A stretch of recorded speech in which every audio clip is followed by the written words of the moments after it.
Hello everyone. I will just open in prayer. May the words of my mouth and the meditations of my heart be pleasing to you, Lord.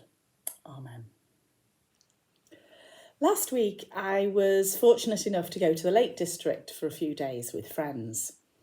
And one of the things that I noticed was that the wonderful view from the kitchen window of the place we were staying in completely changed with the light.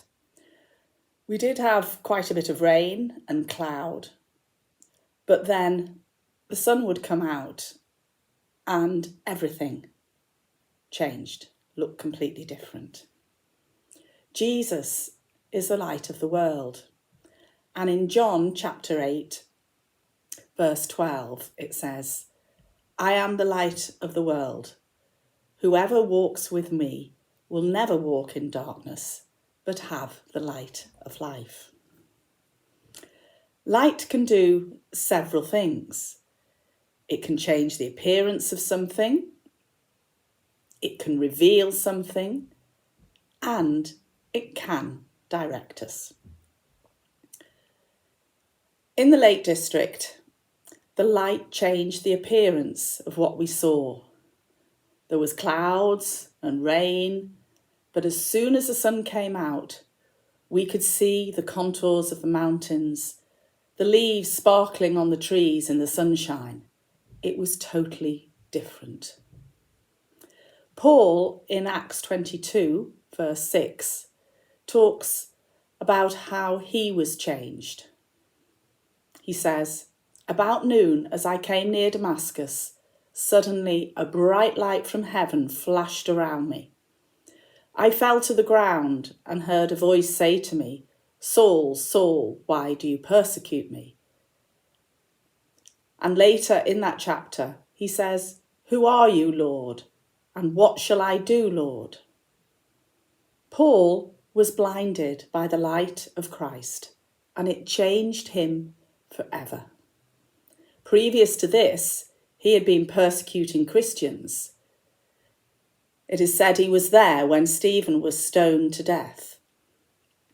And when this happened on the road to Damascus, he was taking a letter from the high priest in Jerusalem to Damascus to enable him to bring back Christians to Jerusalem, where they would be persecuted and put to death. Paul, as a result of this experience, changed and became one of the great apostles and travelled widely to tell others about Jesus and to preach the gospel. The light on the mountains in the Lake District revealed things we couldn't see without it.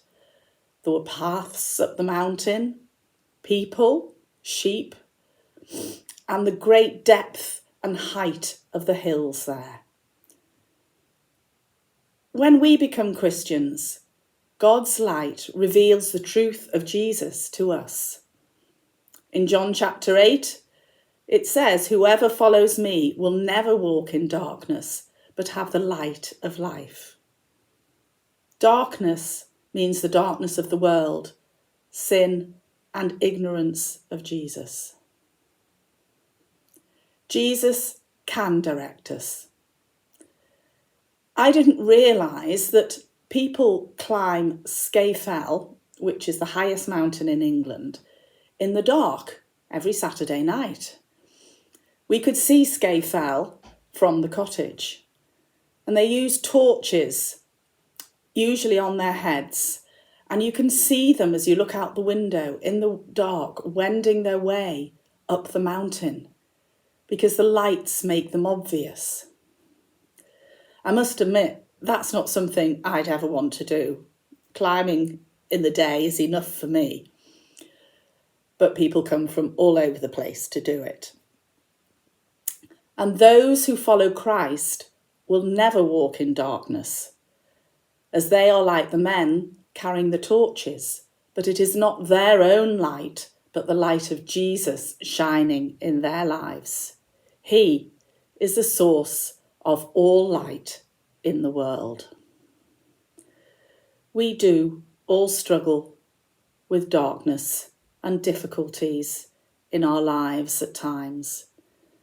And at these times, we need to pray that God will, through his light, reveal his path, direct and change us so that we can walk with him. And this week, I pray that the light of Jesus will shine in your life. Thank you.